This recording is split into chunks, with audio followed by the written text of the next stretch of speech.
Hello students, welcome back to another video of DB classes. तो आज हम discuss करेंगे एक वर्कशीट जो कि है क्लास 8 के chapter algebraic expression and identities की। अब ये वर्कशीट सॉल्व करनी क्यों जरूरी है? आपने तो चैप्टर पढ़ लिया है, लेकिन सिर्फ चैप्टर पढ़ना, उसे समझना जरूरी नहीं है। उसके रिगार्डिंग जो क्वेश्चंस हैं उन्हें सॉल्व भी हमें करना आना चाहिए। वैरायटी ऑफ क्वेश्चंस हमें सॉल्व करनी है, उन्हें डिस्कस करना है कि कैसे कैसे सम आ सकते हैं और उनकी सोल्यूशन कैसे हमने देने हैं। ठीक है जी। अब मोस्टली बच्चों को क्या दिक्कत आती है इस चैप्टर में कि उन्हें आइडेंटिटीज पता होती हैं, सारी याद होती हैं कि इसके ये फैक्टर्स हैं, इसकी एक्सपेंशन ये होगी, लेकिन प्रॉब्लम क्या है कि उन्हें इंप्लीमेंट करने नहीं आता आइडेंटिटीज को कि किस सम में, किस एक्सप्रेशन में हमने ये आइडेंटिटी अप्लाई करनी है। तो यही प्रॉब्लम दूर करने के लिए और आपके मार्क्स को बूस्ट करने के लिए कि आपके मार्क्स आगे से डिडक्ट ना हो, हम आज करेंगे सॉल्व एक वर्कशीट जिसमें हम वैरायटी ऑफ क्वेश्चंस डिस्कस करेंगे। अलग अलग सेक्शंस में हमने बांटे हुए हैं जिन्हें। ठीक है जी, तो चलेंगे स्टार्ट करते हैं आज की वीडियो को। तो इस वर्कशीट का फर्स्ट सेक्शन है हमारे पास मल्टीपल चॉइस क्वेश्चन। अब मल्टीपल चॉइस क्वेश्चन से बच्चे वैसे ही डर जाते हैं। क्यों? क्योंकि मल्टीपल ऑप्शन आपके पास होती हैं, उन्हें लगता है कि एक ऑप्शन है, कईयों को लगता है कि चारों के चारों ऑप्शंस करेक्ट है। तो जैसे हम बाकी सब्जेक्ट्स में जब हम एमसीक्यू करते हैं सॉल्व, तब हम क्या करते हैं, हम एलिमिनेशन मेथड यूज करते हैं कि हम क्या करते हैं, जो ऑप्शंस जो हैं हमारे आंसर से बिल्कुल ही 100% अलग है, हम उन्हें एलिमिनेट कर देते हैं, रिमूव कर देते हैं, क्रॉस कर देते हैं कि ये जो दो ऑप्शन है वो तो हमारा आंसर हो ही नहीं सकते, और हम अपना जो आंसर है वो बाकी की जो बची दो ऑप्शन है उनमें से अपना आंसर जो है वो चूज करते हैं। लेकिन मैथमेटिक्स में थोड़ा सा अलग है। क्यों अलग है? अब मैथ्स है, बिना सॉल्व किए आप कैसे आंसर बता दोगे? बिना कुछ सोचे, बिना कुछ सॉल्व किए, आइडेंटिटी या फॉर्मूला लिख के आप कैसे सॉल्व कर दोगे? तो मैथ्स में हम क्या करेंगे, पहले जो भी हमें स्टेटमेंट दी है हम उसे सॉल्व करेंगे, देन हमारा जो आंसर आया होगा जो हमारे हिसाब से बिल्कुल सही है, हम उसे चेक करेंगे कि वो कौन सी ऑप्शन उसके साथ मैच हो रही है। क्लियर है? स्टार्ट करते हैं फर्स्ट क्वेश्चन से। Coefficient of y in the term -y/3। Coefficient बताना है y का, कोफिशिएंट बताना है y का in the term -y/3। y का कोफिशिएंट मतलब y के साथ जो न्यूमेरिकल पार्ट जो है वो मल्टीप्लाई हुआ है, यही होता है कोफिशिएंट का मतलब। तो y के साथ कौन सा न्यूमेरिकल पार्ट मल्टीप्लाई हुआ है, हम पहले इसे लिख देते हैं टर्म को, -y/3 है। y का बताना है, यानी कि y छोड़ के बाकी सारा न्यूमेरिकल पार्ट लिख लो जो कि आया है -1/3। अब ये जो है न्यूमेरिकल पार्ट है, इसे ही बोलते हैं कोफिशिएंट। तो y के साथ कौन सा न्यूमेरिकल कोफिशिएंट लगा हुआ है? -1/3। अब फाइनल आंसर है हमारा -1/3। हम चेक करेंगे कि कौन सी ऑप्शन जो है वो हमें यही आंसर जो है वो प्रोवाइड कर रही है। क्लियर है? तो फर्स्ट ऑप्शन है -1 जो कि बिल्कुल सेम नहीं है इसके साथ, तो रॉन्ग। -3 क्रॉस, -1/3 -1/3 सेम है। इट मीन्स ये जो हमारा सी ऑप्शन है ये करेक्ट है। डी भी देख लेते हैं क्योंकि ऑप्शन हमने सारी टैली करनी है, किसी को नहीं छोड़ना।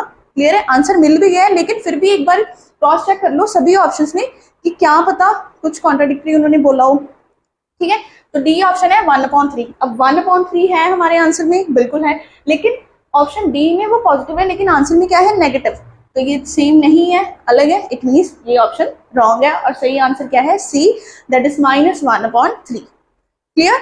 ये था हमारा फर्स्ट एमसीक्यू। चलते हैं सेकंड एमसीक्यू पे, जो कि है the value of a + b का whole square -a - b whole square is. Value बतानी है किसकी? इन दोनों टर्म्स के स्क्वायर के बाद का सब्ट्रैक्शन की, कि पहले उनका स्क्वायर किया, देन उनका जो भी आंसर आया उसे माइनस किया, फिर उसकी वैल्यू जो आई यानी कि फाइनल आंसर जो हमने वो बतानी है कितनी हुई है। अब आपको दिख रहा है कि a + b का होल स्क्वायर और a - b का होल स्क्वायर। अब a + b का होल स्क्वायर, a - b का होल स्क्वायर हमने कहाँ पढ़ा है?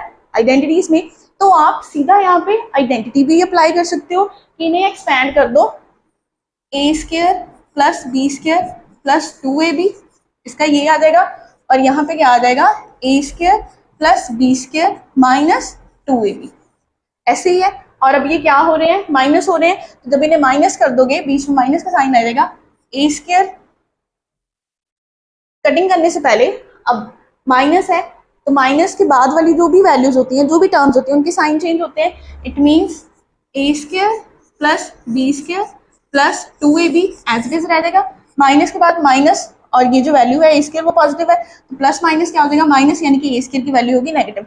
अब b² पॉजिटिव है, नेगेटिव है, तो -b², और ये माइनस था तो माइनस माइनस क्या हो जाएंगे, प्लस। डन। अब सॉल्व कर दो, a² - a² cancel out, b² - b² ये भी कैंसिल हो जाएंगे, 2ab 2ab, 2ab और 2ab को प्लस करो तो कितना आंसर आया 4ab आ गया हमारे पास 4ab, यानी कि ये वैल्यू है इन दोनों टर्म्स को सॉल्व करके 4ab हमारा फाइनल आंसर आया। अब हम चेक करेंगे कि इन चारों में से कौन सी ऑप्शन सही है। 4ab फर्स्ट ऑप्शन ही हमारे पास 4ab है, तो आंसर तो हमें मिल गया कि फर्स्ट ऑप्शन है। लेकिन बाकी भी एक बार देख लो, दूसरी है -4ab, वैल्यू है 4 पॉजिटिव, लेकिन यहाँ पे ऑप्शन कौन सी दी है नेगेटिव, तो ये कौन सी होगी रॉन्ग। सी में क्या है 2a² + 2b², a² b² तो पहले ही कट हो रहे हैं, कैंसिल हो रहे हैं, तो वो तो बचेंगे ही नहीं, इट मीन्स ये भी ऑप्शन रॉन्ग है। अब यहाँ पे क्या है वही दोनों टर्म्स है लेकिन साइन चेंज है, तो ये भी ऑप्शन जो है वो रॉन्ग है, क्योंकि ये दोनों तो ऑलरेडी कैंसिल हो गए हैं, ये तो बचेंगे नहीं हमारे पास। क्लियर है? तो ये था सेकंड सम जिसमें हमने दो टर्म्स को, जिसमें उन्होंने आइडेंटिटी दी हुई थी टर्म की फॉर्म में, हमने उसे एक्सपैंड किया, देन जो भी फाइनल आंसर आया वो उस एक्सप्रेशन की वैल्यू होगी। क्लियर? ये था सेकंड क्वेश्चन। थर्ड क्वेश्चन क्या है, the value of x² - 5 at x = -1। अब बहुत से बच्चे क्या ना करते हैं कि वो कंफ्यूज हो जाते हैं अब कि उन्होंने एक एक्सप्रेशन भी दी हुआ है क्वेश्चन में, प्लस एक वैल्यू भी दी हुई है, तो वो ये बोलते हैं कि ये जो वैल्यू है वही आंसर है। जो उन्होंने वेरिएबल की वैल्यू दी होती है ना, जो हमने फिल करनी होती है, सब्स्टिट्यूट करनी होती है इस पर्टिकुलर एक्सप्रेशन में, वो क्या समझ लेते हैं कि यही उसका आंसर है और वो -1 वैल्यू है, तो इस हिसाब से वो बी ऑप्शन जो है -1 उसी को सही आंसर कर देंगे, टिक। लेकिन ये बिल्कुल रॉन्ग है, ऐसा नहीं होता है। हमने करना क्या है, एक्सप्रेशन में उस वैल्यू को फिल करना होता है, वेरिएबल की वैल्यू को फिल करना होता है, देन उसे सॉल्व करके जो हमारा फाइनल आंसर आया वो वैल्यू होती है हमारी आंसर। क्लियर? तो x की वैल्यू कितनी है -1, तो मैंने यहाँ पे फिल की, -1 का स्क्वायर -5, -1 का स्क्वायर 1, 1 × 1 1, माइनस माइनस प्लस, तो बचा क्या 1 - 5, 1 - 5 = -4। डन, ये था हमारा आंसर -4। अब -4 हमने चेक करना है कौन सा है। फर्स्ट ऑप्शन है -6 wrong, second -1 wrong, third option है -4 जो कि हमारा आंसर भी -4 है, इट मीन्स ये ऑप्शन जो है वो सही है। डी ऑप्शन -5 ये तो बिल्कुल ही रॉन्ग है। क्लियर है?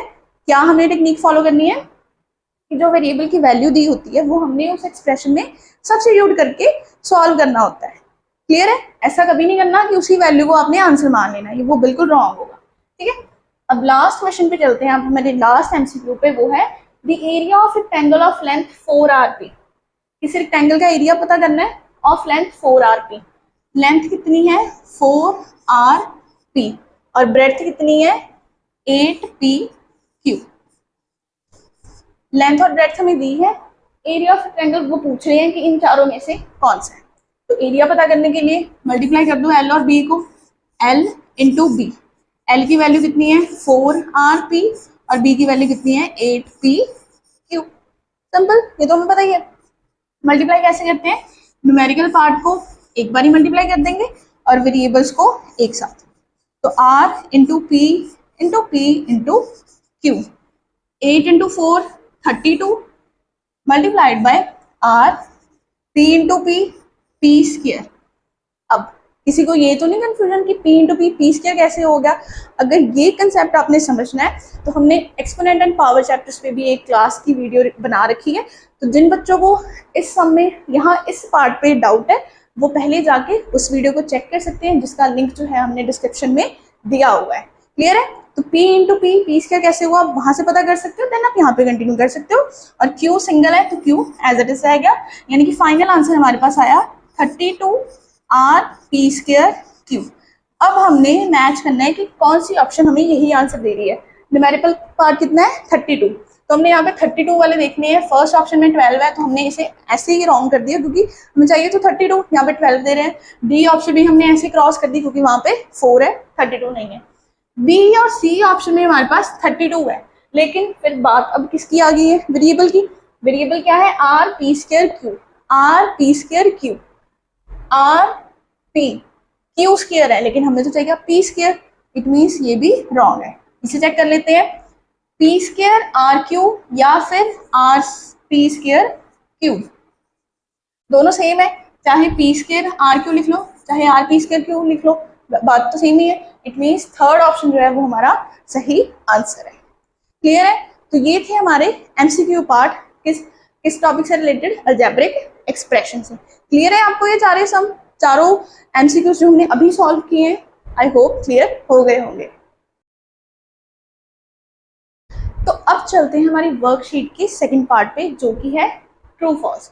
यहाँ पे हमने बताना है कि हमें कुछ स्टेटमेंट्स गिवन है, हमने बताना है कि क्या ये ट्रू है या फॉल्स है या फिर करेक्ट है या इनकरेक्ट है। क्लियर है। अब ट्रू फॉल्स सॉल्व करने के लिए बहुत ज़रूरी है कि आप जो स्टेटमेंट है उसका हर एक वर्ड जो है, हर एक एलिमेंट जो है, उसे ध्यान से पढ़े और उसका मीनिंग समझे। क्योंकि बच्चे गलती क्या कर देते हैं, वो कई बारी नॉट ये वाले वर्ड्स पढ़ते ही नहीं है, वो ये देखते हैं कि स्टेटमेंट सही है, चलो जी कर दो आंसर अपना, जो भी ट्रू फॉल्स उन्होंने देना है। लेकिन ध्यान से पढ़ें कि उन्होंने चीज़ की पॉजिटिव बात की है या चीज़ के नेगेटिव इम्पैक्ट हमें बताए हैं, तो हमें उस चीज़ को ध्यान रख के ट्रू और फॉल्स जो है वो अपना आंसर देना होता है।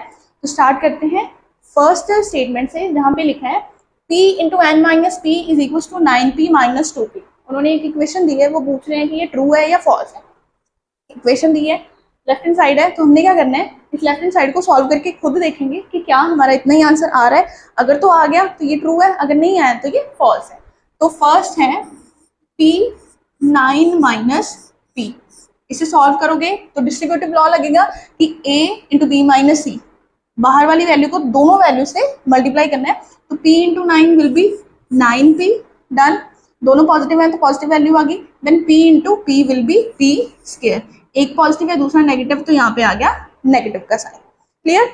अब आंसर आया हमारे पास 9p माइनस पी स्क्वायर, लेकिन उन्होंने क्या लिखा है 9p माइनस 2p, तो इक्वेशन रॉन्ग है। इट मीन्स ये क्या होगी, फॉल्स। क्लियर है, हमने सॉल्व करके खुद देखा कि क्या आंसर आना चाहिए। डन। सेकंड पे चलते हैं। Terms are formed as product of factors, कि टर्म्स बनती हैं कैसे, प्रोडक्ट ऑफ फैक्टर्स, की जब हम फैक्टर्स को मल्टीप्लाई करते हैं उनका जो प्रोडक्ट होता है हम उसे टर्म बोलते हैं। क्लियर है जो उन्होंने स्टेटमेंट लिखी है। अब हम चेक करेंगे कि इसका मीनिंग क्या है, वो क्या बोलना चाहते हैं।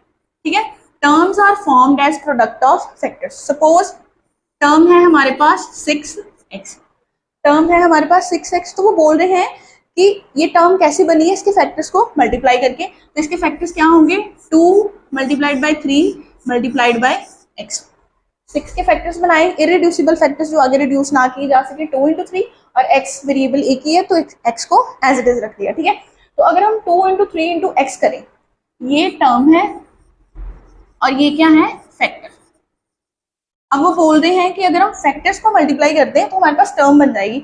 तो अगर हम 2 इंटू 3 कर दें, 2 इंटू 3 इंटू 6, तो 6 इंटू एक्स क्या बन जाएगा, 6x, यानी कि हमारे पास टर्म बन गई। तो वो बिल्कुल सही कह रहे हैं कि जब हम फैक्टर्स को मल्टीप्लाई करते हैं यानी कि फैक्टर्स का प्रोडक्ट लेते हैं तो वो हमारे पास टर्म बनती है। बिल्कुल सही है। इट मीन्स सेकेंड स्टेटमेंट जो है वो ट्रू है। क्लियर, रीजन क्लियर है कि क्यों हमने ट्रू लिखा है इसे। Okay. Third, the coefficient of X square Y, x square Y का coefficient in -15 X square Y.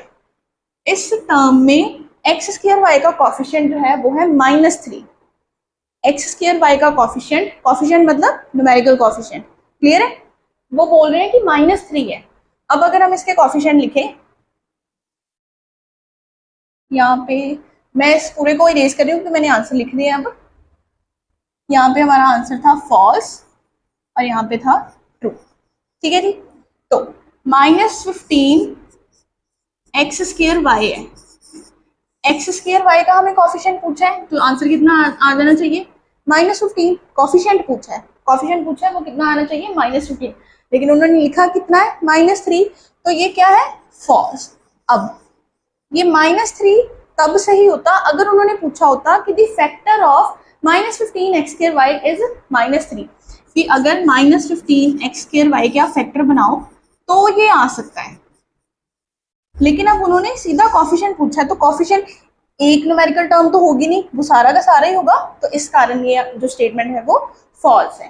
Fourth क्या है, an identity is true for all values of its variables, कि एक आइडेंटिटी जो है वो वेरिएबल की हर एक वैल्यू के लिए ट्रू है, कि लेफ्ट हैंड साइड जो है वो राइट हैंड साइड के इक्वल होगी। अब ये हमने जो टर्म थी, ये जो हमने टॉपिक था, वो हमने बहुत अच्छे से डिस्कस किया था कि इक्वेशन जो है वो एक पर्टिकुलर वैल्यू के लिए ट्रू होती है, कि एक ही पर्टिकुलर ऐसी वैल्यू होगी जब left hand side right hand side के इक्वल होगा। लेकिन आइडेंटिटी में वेरिएबल की हर एक वैल्यू के लिए, हर एक वैल्यू के लिए आइडेंटिटी जो है वो ट्रू होगी, यानी कि लेफ्ट हैंड साइड जो है वो राइट हैंड साइड के इक्वल होगी। तो वो भी यही बोल रहे हैं कि identity is true for all value of its variable, यानी कि ये कौन सी स्टेटमेंट है, ट्रू, ये सच है। क्लियर। लास्ट स्टेटमेंट है p q square plus q square r plus r square q is a binomial, कि ये जो एक्सप्रेशन दी है वो एक बाइनोमियल है। अब बाइनोमियल क्या होता है? जिसमें दो टर्म्स होती हैं, लेकिन यहाँ पे आप जरा मुझे बताओ कि कितनी टर्म्स है। टर्म्स पता कैसे करोगे? ये प्लस का साइन देख के कि कितने प्लस की साइन है कि जो उन्हें सेपरेट कर रहे हैं। एक टर्म ये होगी, दूसरा ये हो गया, तीसरा ये हो गया। अब तीन टर्म्स है, तीन टर्म्स वाले एक्सप्रेशन को हम क्या बोलते हैं? ट्राइनोमियल। तीन टर्म्स वाले एक्सप्रेशन को हम ट्राइनोमियल बोलते हैं, लेकिन उन्होंने यहाँ लिखा है बाइनोमियल, तो हो गया रॉन्ग, तो इस कारण ये होगी फॉल्स। अगर यहाँ पे लिखा होता ट्राइनोमियल तो ये होता ट्रू। क्लियर है? ये थे हमारी कुछ स्टेटमेंट्स। किसके क्या बताना था हमने इस पे कि वो ट्रू या फिर फॉल्स कौन सी है। आई होप आपको ये पांचों की पांचों स्टेटमेंट्स जो है वो अच्छे से क्लियर होगी। अब आगे इस वर्कशीट में हमारे पास है fill in the blank. Fill in the blanks में हम क्या करते हैं कि हमें एक लाइन दी होती है, उसमें एक खाली जगह होती है, हमने उस खाली जगह में एक ऐसा वर्ड भरना होता है ताकि उस पूरी लाइन का एक मीनिंग बन जाए, यानी कि वो पूरी लाइन एक मीनिंगफुल बन जाए। क्लियर है? तो अब उसी तरह हमारे पास अब 5 ब्लैंक्स हैं, 5 लाइन्स हैं, उसमें 5 ब्लैंक्स हैं, तो हमने वो फिल करनी है, उनको मीनिंगफुल बनाना है। ठीक है? तो फर्स्ट ब्लैंक है a monomial multiplied by a monomial, कि किसी मोनोमियल को अगर दूसरे मोनोमियल से मल्टीप्लाई करो ऑलवेज गिव्स अ डैश, कि वो हमेशा क्या देता है। अगर मोनोमियल को मोनोमियल से मल्टीप्लाई करो, मोनोमियल अब क्या होता है? वन टर्म वाला एक्सप्रेशन, यानी कि मैंने ले लिया एक 4x और दूसरा मैंने ले लिया 3y, दो मोनोमियल हो गए, इन दोनों को कर दो मल्टीप्लाई, तो 4 into 3 12, x into y x y. Monomial की मोनोमियल से मल्टीप्लिकेशन हुई, क्या हम मिला हमें एक टर्म। अब इस एक टर्म को क्या बोलते हैं? मोनोमियल ही बोलते हैं, तो आंसर क्या आ गया? मोनोमियल। कि जब भी हमने किसी मोनोमियल से मल्टीप्लिकेशन की, आंसर भी एक मोनोमियल ही आएगा, प्रोडक्ट भी एक मोनोमियल ही आएगा। क्लियर? सेकंड क्या है? a minus b into dash equals to A square minus 2ab plus B square. अब ये चीज हमने पढ़ी है, कहाँ पे पढ़ी है? आइडेंटिटीज में। आइडेंटिटी हमने की थी कि A square minus 2ab plus B square is equals to A minus B का होल स्क्वायर। हमने ये पढ़ा था कि a माइनस बी का whole square is equals to A square minus 2ab plus B square. लेकिन अब उन्होंने a माइनस बी का होल स्क्वायर नहीं लिखा, उन्होंने सिर्फ a माइनस बी लिखा है, एक a माइनस बी लिखा है। लेकिन अब हमें इस चीज को अगर ध्यान से देखें, a माइनस बी का होल स्क्वायर, यानी कि a माइनस बी को दो बार आप मल्टीप्लाई कर रहे हो, तो इसे हम कैसे लिख सकते हैं? a minus b into a minus b. चीज तो सेम ही है, यहाँ पे भी वो दो बार मल्टीप्लाई हो रही है, यहाँ पे भी तो सेम उन्होंने वहां पे किया है कि आइडेंटिटी की एक्सपेंडेड फॉर्म दी है, हमने उसके फैक्टर्स अब कैसे लिखने हैं। एक हमें दिया हुआ है a माइनस बी, दूसरा हमने लिख देना है a माइनस बी, कहाँ से? इस स्क्वायर से। क्लियर है? ये था हमारा सेकंड ब्लैंक का आंसर। थर्ड है number of terms in the expression this. इस एक्सप्रेशन में कितने टर्म्स है वो हमने बताने हैं। क्लियर है? टर्म्स बतानी है इस एक्सप्रेशन में। अब टर्म्स हम कैसे आइडेंटिफाई करते हैं कि कहाँ वो सेपरेट हो रही है, हमें कैसे पता चलता है? जहाँ पे प्लस या माइनस का साइन लगा होता है, यही सीखा है हमने कि जहाँ पे प्लस या माइनस का साइन लगा वहां पे टर्म्स जो है वो सेपरेट होगी, एक दूसरी टर्म स्टार्ट होगी है। अब ए स्क्वायर प्लस, यानी कि ए स्क्वायर के बाद दूसरी टर्म स्टार्ट होगी, यानी कि ये होगी फर्स्ट टर्म, ये होगी फर्स्ट टर्म। क्लियर? अब प्लस के बाद b c multiplied by d. अब आपको यहाँ पे दो दिख रही होंगी, ये बी सी और डी, लेकिन ध्यान से देखो यहाँ पे साइन है मल्टीप्लाई का। जब भी दो नंबर्स, दो टर्म्स मल्टीप्लाई होती हैं या फिर डिवाइड होते हैं, वो एक टर्म मानी जाती है। अगर आप बी सी और डी को मल्टीप्लाई कर भी दो तो आपके पास आंसर आएगा बी सी डी। बन तो ये एक ही टर्म गई है, दो थोड़ी रह गई, अब एक ही टर्म रह गई, यानी कि एक होगी ए स्क्वायर और दूसरी होगी बी सी डी। 1 + 1 कितनी होगी? 2, यानी कि टोटल टर्म्स कितनी होंगी इस एक्सप्रेशन में? 2। क्लियर? फोर्थ क्या है? Terms are added to form dash. Terms add होती हैं क्या बनाने के लिए? टर्म्स ऐड होती हैं क्या बनाने के लिए? इस एक्सप्रेशन की एग्जांपल ले लो, ये टर्म है, ये टर्म है, ये टर्म है। क्लियर? ये ऐड हो रही है, यहाँ पे सब्ट्रैक्ट हो रही है, लेकिन ये सब्ट्रैक्ट भी ऐसे हो रही है, यहाँ पे वैल्यू होगी कुछ ऐसी +-7, तो फिर जब ये प्लस माइनस सॉल्व होगा तो ये बन गया -7, यानी कि टर्म्स हो तो वैसे ऐड ही रही थी। तो जब ये टर्म्स ऐड होती हैं तो ये ओवरऑल हम इन्हें क्या बोलते हैं? एक एक्सप्रेशन। टर्म्स जब भी ऐड होती हैं उस फॉर्म को हम क्या बोलते हैं? एक्सप्रेशन, तो इसका आंसर क्या होगा? एक्सप्रेशन।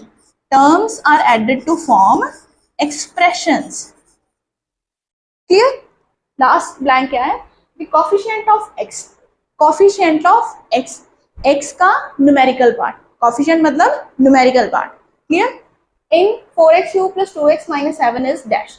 इस एक्सप्रेशन में x का कोफिशिएंट कितना है? x का, यानी कि x के साथ कौन सा न्यूमेरिकल पार्ट लगा है? 2, तो आंसर आ गया हमारे पास 2। इजी। ये थे छोटे छोटे क्वेश्चंस, एमसीक्यू हो गए, ट्रू फॉल्स हो गए, फिल इन द ब्लैंक्स हो गए, लेकिन इस पे, इस चैप्टर पे बेस होके बहुत से बड़े क्वेश्चंस भी आते हैं, जिनमें short answer questions, long answer questions भी आते हैं, जहाँ पे हमें थोड़ी सी कैलकुलेशन करनी पड़ती है। तो आगे इस वीडियो में हमने वो भी पढ़ना है, तो उन्हें सॉल्व कैसे करना है, उन्हें सीखने के लिए आपको ये वीडियो एंड तक देखनी है, ताकि आप भी आगे जाके एग्जाम में वो सम्स जो है ईजिली सॉल्व कर पाओ और आपको पता चल जाए कि कौन सी आइडेंटिटी कैसे और कहाँ यूज करनी है। ओके, तो चलिए अब करते हैं solve short answer type questions, जहां पे हम सीखेंगे कि हमने आइडेंटिटीज को कैसे अप्लाई करना है। क्लियर है? आइडेंटिटीज कैसे अप्लाई होंगी डिफरेंट डिफरेंट सम्स पे, वो हमने अब सीखना है। फर्स्ट क्वेश्चन है फैक्टराइज y² अपॉन 9 - 9, कि हमने इस एक्सप्रेशन को फैक्टराइज करना है, यानी कि ये हमें एक्सपेंडेड फॉर्म दी हुई है, हमने इसके फैक्टर्स बनाने हैं। अब फैक्टर्स बनाने हैं तो ऑब्वियसली ये कोई आइडेंटिटी होगी, कोई एक्सप्रेशन होगी, तो हमने ये आइडेंटिफाई करना है कि ये कौन सी आइडेंटिटी की एक्सपेंडेड फॉर्म है। क्लियर है? ये मेथडोलॉजी हम फॉलो करेंगे कि हमने पहले आइडेंटिफाई करनी है कि कौन सी आइडेंटिटी की एक्सपेंडेड फॉर्म यहाँ पे गिवन है। तो चलिए इस सम को एनालाइज करते हैं पहले। अब दो टर्म्स है, एक होगी ये, दूसरी होगी ये। फर्स्ट टर्म जो है वो उसका एक पार्ट जो है वो स्क्वायर में लिखा हुआ है, स्क्वायर की फॉर्म में है कि y स्क्वायर है, लेकिन बाकी जो दो वैल्यूज है 9 और 9 वो एज इट इज है, उनकी कोई पावर नहीं है, पावर है भी तो वो 1 है, लेकिन स्क्वायर नहीं है। तो अब हमें क्या करना है? हमने एक आइडेंटिटी पढ़ी थी स्क्वायर वाली, a² - b² पढ़ी थी ना, a² - b²। तो हम ट्राई करेंगे कि हम इसे उसी फॉर्म में रिप्रेजेंट करें। तो y² तो हमारे पास ऑलरेडी स्क्वायर में ही है, हमने लिखना है 9 को। 9 को हम स्क्वायर की फॉर्म में लिख सकते हैं, बिल्कुल लिख सकते हैं। कैसे? 3 का स्क्वायर। नोटेड? 3 का स्क्वायर लिख सकते हैं, माइनस का साइन, 9 को यहाँ पे भी लिख दिया, 3 का स्क्वायर लिख सकते हैं। 3 का स्क्वायर 9, 9 इक्वल्स टू 3 स्क्वायर। अब y के ऊपर भी स्क्वायर है पावर, और 3 की पावर भी कितनी है? 2। y का भी स्क्वायर है, 3 का भी स्क्वायर है, तो हमने क्या किया? इनकी दोनों की जो पावर है 2 उसे कॉमन कर दिया। y की पावर 2 थी, 3 की पावर 2 थी, हमने उसे कॉमन कर दिया। इस तरह हमने यहाँ पे लिख दिया। अब ध्यान से देखना, अब जो मैं बताने जा रही हूँ वो ध्यान से देखना। अब मैंने आपको बोला था कि मुझे यहाँ पे आइडेंटिटी बनती हुई दिखाई दे रही है a² - b², a² - b², लेकिन यहाँ पे तो y/3 3 है, a b तो है नहीं। तो हमने क्या करना है? हमने क्या करना है? इस y/3 को मैंने मान लिया a, डन। y/3 को मैंने मान लिया a, और इस 3 को मैंने मान लिया b, 3 को मैंने मान लिया b, y/3 को मैंने मान लिया a, यानी कि ये a का स्क्वायर हो गया और ये b का स्क्वायर। कैसे? अब ये हो गया a का स्क्वायर माइनस b का स्क्वायर बन गया। अब a² - b² किसके इक्वल होता है? a + b into a - b।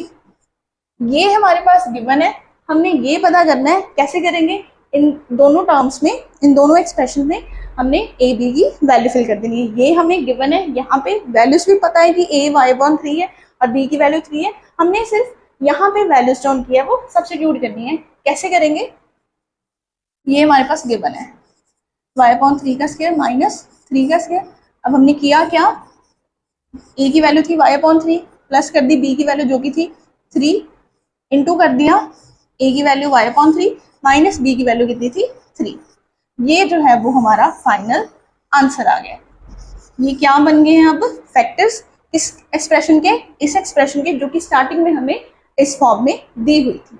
I hope ये सम कैसे हुआ, कैसे हमने आइडेंटिटी बनाई, उसे मॉडिफाई किया, वैल्यूज को, आपको सारा कुछ क्लियर हो गया होगा। चाहो तो आप इसका स्क्रीनशॉट ले सकते हो। ओके, ये था हमारा फर्स्ट पार्ट जिसमें हमने सीखी है फैक्टराइजेशन यूजिंग आइडेंटिटी। क्लियर? चलते हैं सेकंड सम पे, वो है simplify using suitable identity 104 × 105।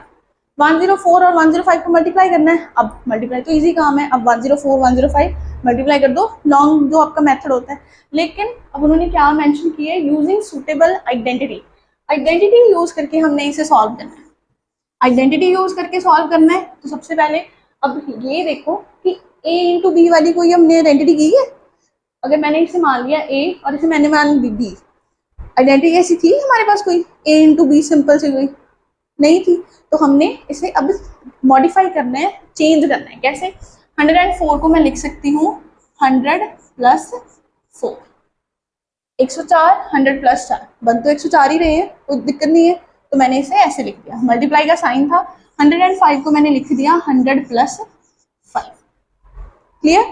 104 100 plus 4 into as it is 105 equals to 100 plus 5, कोई चेंज नहीं है वैल्यूज में। ठीक है, अब मैंने क्या किया, 100 यहाँ पे भी है 100 यहाँ पे भी है, दोनों तरफ है। तो मैंने क्या किया, इन्हें एक वेरिएबल असाइन कर दिया कि 100 के लिए मैंने लिख दिया x, 100 के लिए मैंने लिख दिया x। उसके बाद प्लस है, मैंने प्लस भी लिख दिया, दोनों ब्रैकेट में है, ब्रैकेट भी मैंने डाल दी। अब यहाँ पे 4 है, यहाँ पे 5 है, जहाँ जहाँ तो दोनों सेम थे मैंने वहाँ पे सेम वेरिएबल असाइन कर दिया x और x। अब यहाँ पे 4 है और यहाँ पे 5 है, तो 4 के लिए मैंने वेरिएबल लिखा a और 5 के लिए मैंने लिख दिया b। होगी सारी वैल्यूज और ये आपस में मल्टीप्लाई हो रहे हैं। एक तरफ बन गया x प्लस a, दूसरी तरफ बन गया x प्लस b।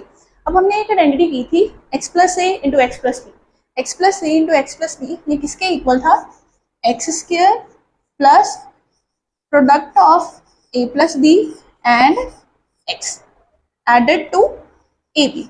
ये हमारे पास थी आइडेंटिटी। अगर नहीं याद तो आप साथ ही साथ दो बार मेरे साथ रिपीट करो, आपको आपके दिमाग में वो रिकॉल होने लग जाएगी। X plus a into x plus b किसके इक्वल थी, x square plus product of a plus B into x plus a b. Clear है, ये आइडेंटिटी। अब हमारे पास क्वेश्चन जो है वो इस फॉर्म में गिवन है लेफ्ट हैंड साइड, हमने क्या करना है उसकी राइट हैंड साइड में उसकी वैल्यूज फिल करके सॉल्व करना है।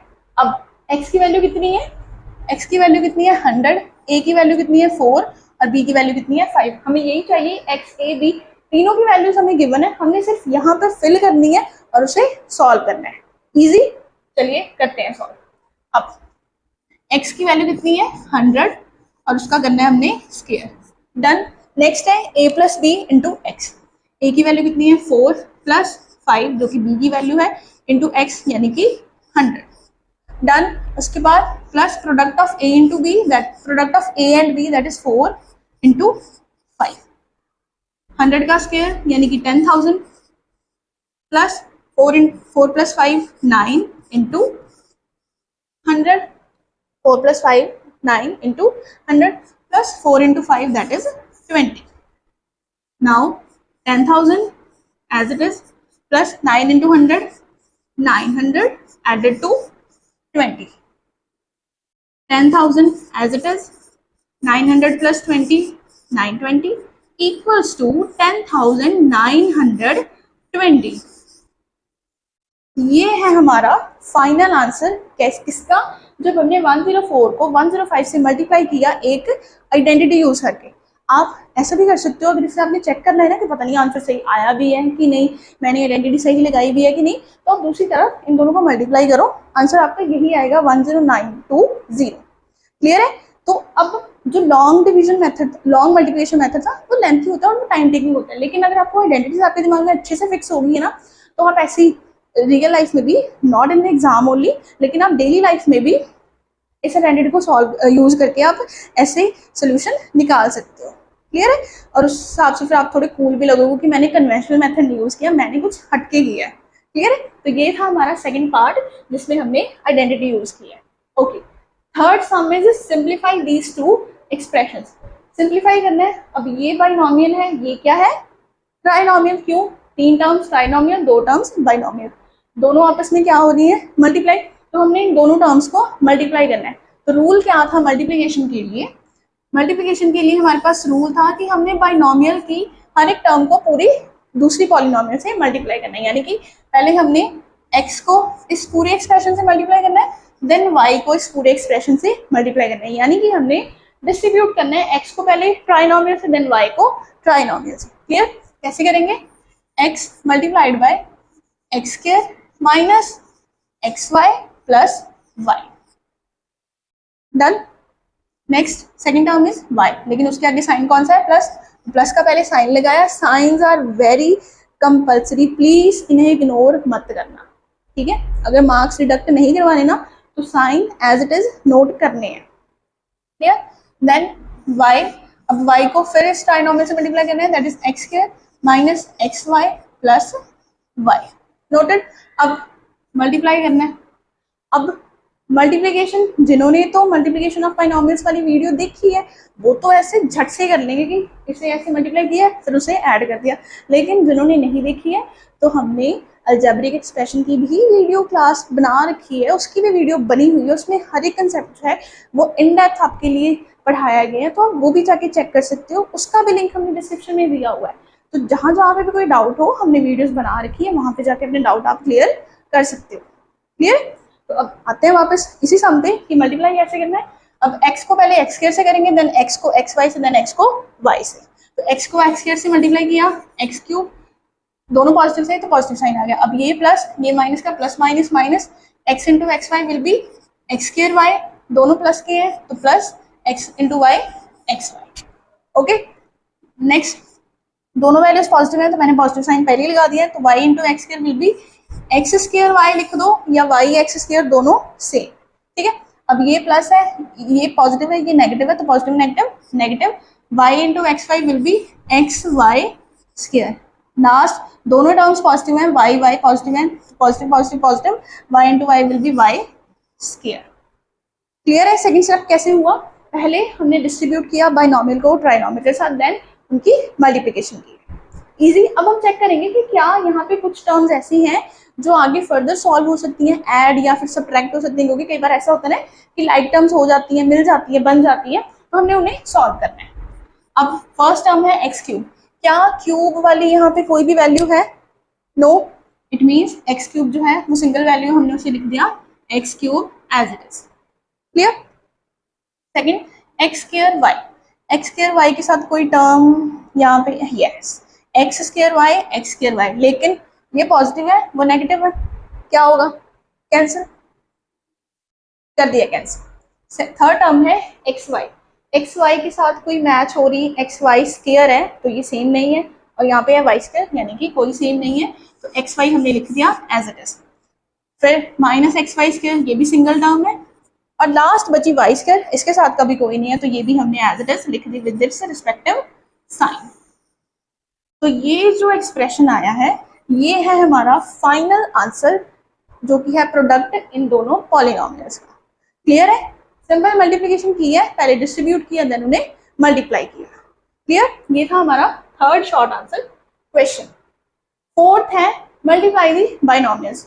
ये दो बाइनोमियल्स दिए हुए हैं, हमने इन्हें मल्टीप्लाई करना है। अब मल्टीप्लिकेशन हमने पहले भी की है तो आप उस तरीके से भी कर सकते हो कि दोनों बाइनोमियल्स हैं, पहले 2.5l को इस पूरी से कर दो मल्टीप्लाई, देन 0.5m को फिर इस पूरी से मल्टीप्लाई कर दो, कर सकते हो, मल्टीप्लाई करना है। लेकिन मुझे इस सम को सॉल्व करने का एक और तरीका यहाँ पे दिख रहा है, अभी दिख रहा है, पहले नहीं मैंने सोचा था, अभी पता चल रहा है। देखो 2.5l 2.5l ऐसे ही है, 0.5m 0.5m सेम सेम है, तो हमने क्या किया, इन्हें वेरिएबल असाइन करते हैं जैसे हमने सेकंड सम में किया था।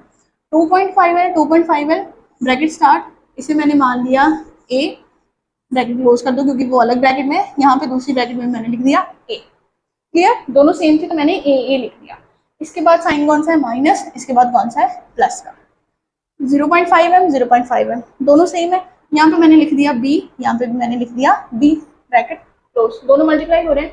अब a minus b into a plus b, a minus b into a plus b, कौन सी आइडेंटिटी थी, equals to A square minus b square. Yes, हमने अभी आइडेंटिटी की है इसी वर्कशीट में, जो कि थी a minus b into a plus b equals to A square minus b square. ये फॉर्म हमें दी हुई है जहाँ पे a की वैल्यू है 2.5l और b की वैल्यू है 0.5m। इस साइड हम, ये साइड हमें दी हुई है, हमने ये सॉल्व करनी है, तो हमने क्या करना है, ये जो वैल्यूज हैं यहाँ पे सब्स्टिट्यूट कर देनी है। तो करते हैं फटाफट से। a की वैल्यू कितनी है 2.5l, इसका स्क्वायर माइनस का साइन, b की वैल्यू कितनी है 0.5m। नोटेड। उसके बाद स्केयर ही करना है तो 25 का स्केयर कितना होता है 625। डेसिमल है, एक डिजिट छोड़ के डेसिमल है, मल्टीप्लाई करेंगे तो वो 1 इंटू 1 कितना हो जाएगा 1 + 1 सॉरी कितना हो जाएगा 2, तो 2 डिजिट छोड़ के हमने डेसिमल लगा दिया। एल का स्केयर एल स्केयर माइनस 0.5 का स्केयर कितना हो जाएगा 0.25 और एम का स्केयर करेंगे तो हमारे पास आ जाएगा एम स्केयर। तो ये जो है वो हमारे पास हमारा आया है फाइनल आंसर। मल्टीप्लाई भी कर सकते थे आप वो 2-3 स्टेप वाली, लेकिन मैंने यहाँ पे 2 स्टेप एक स्टेप में आइडेंटिटी लगाई और उसका आंसर दे दिया। कौन सा इजी है, यही वाला ना, सिंपल आइडेंटिटी दिखी और हमने उसे इम्प्लीमेंट कर दिया। ये इजी है। आइडेंटिटीज हमने इसीलिए सीखी है ताकि हम वो लंबी चौड़ी मल्टीप्लिकेशन कैलकुलेशन की बजाय हम टाइम कम करें और अपना टाइम बचाएं। क्लियर है? तो ये थे हमारे short answer type questions. I hope आपको चारों क्वेश्चंस जो हैं प्लस उनकी टाइप्स जो हैं वो अच्छे से क्लियर हो गए होंगे कि हमने कैसे प्रॉपर्टीज को है वो इम्प्लीमेंट करना है। तो लास्ट सेक्शन जो है वो वीडियो का, उसमें हम डिस्कस करेंगे एक लॉन्ग क्वेश्चन। तो बी रेडी उस लॉन्ग क्वेश्चन को सॉल्व करने के लिए। तो चलिए अब इतने सम प्रैक्टिस करते करते हम आ गए हैं अपनी वर्कशीट के लास्ट सेक्शन पे, जो कि है लॉन्ग आंसर टाइप क्वेश्चन। यहाँ पे हम सॉल्व करेंगे एक लॉन्ग क्वेश्चन। अब लॉन्ग क्वेश्चन सुन के घबराना नहीं है, लॉन्ग क्वेश्चन सिर्फ लेंथी होते हैं, होते वो इजी हैं क्योंकि कंसेप्ट तो वही यूज होंगे जो हमने ऑलरेडी पढ़े हुए हैं। उस चैप्टर में से ही होंगे, वही फॉर्मूलाज होंगे, वही आइडेंटिटीज होंगे जो हमने पढ़ी है, कुछ इधर उधर से तो आने नहीं वाला। क्लियर है? तो घबराना नहीं है लॉन्ग क्वेश्चन को देख के। अब हम इसी क्वेश्चन को देख लेते हैं कि इसमें उन्होंने क्या पूछा है। पढ़े फिर। क्वेश्चन है कि सिंप्लीफाई, हमने सिंप्लीफाई करना है इस एक्सप्रेशन को। क्या है, 2 एक्सप्रेशन दिए हुए हैं, उन दोनों का प्रोडक्ट है। क्लियर? इन दोनों का प्रोडक्ट है यानी कि इन दोनों को हम मल्टीप्लाई करेंगे -2a - 3b कि पहले इन दोनों का हमें प्रोडक्ट निकालना है, देन माइनस करना है जो भी हमारा आंसर होगा। इसी तरह है कि इन दोनों के प्रोडक्ट में से हमने ये जो एक्सप्रेशन है, थर्ड एक्सप्रेशन है, उसे माइनस करना है। तो सबसे पहले इसे सिंप्लीफाई करते हैं। तो इसे सिंप्लीफाई करेंगे, लिख लेंगे a + b 2a - 3b + c। लिख लिया। अब एक बाइनोमियल है, दूसरी ट्राइनोमियल है, मल्टीप्लिकेशन हमें आती है तो a को पहले कर दो, इससे multiply 3b + c then plus b 2a - 3b + c। Multiply कर रहे हैं, ठीक है जी। तो a × 2a will be 2a square, a × 3b will be -3ab क्योंकि एक पॉजिटिव है दूसरा नेगेटिव है। देन a × c ac और दोनों है पॉजिटिव तो पॉजिटिव, प्लस दोनों पॉजिटिव हैं 2ab, then plus minus -3b × b 3b square, plus दोनों पॉजिटिव हैं क्योंकि और b × c will be bc। Clear? ये हमारे पास आ गई एक्सप्रेशन। अब हम देखते हैं कि यहाँ पे कुछ लाइक टर्म्स बनी है कि नहीं। 2a² है, a² वाली कोई और वैल्यू नहीं है तो हमारे पास वैल्यू आ गई 2a²। ab वाली वैल्यू है तो ab यहाँ पे भी है और ab यहाँ पे भी है। -3ab + 2ab, प्लस माइनस है यानी कि माइनस हो जाएगा, यानी कि आ गया ab वैल्यू सॉरी साइन बड़ी वैल्यू का आएगा यानी कि माइनस है तो -ab, ac एक ही है और bc भी एक ही है, लेकिन उससे पहले -3b² भी है तो वो मैंने -3b² भी लिख दिया। क्लियर है जी? तो ये आया हमारा प्रोडक्ट इसका, इन दोनों एक्सप्रेशन का। अब क्वेश्चन क्या है कि इन दोनों का जो प्रोडक्ट होना था उसमें से हमने माइनस करना है 2a - 3b, यानी कि इसमें से हम माइनस करेंगे 2a - 3b। इस तरह ही करेंगे। तो हम अब मैं इस साइड लिखूंगी कि माइनस हम इसे कैसे करेंगे। ओके, माइनस करने के लिए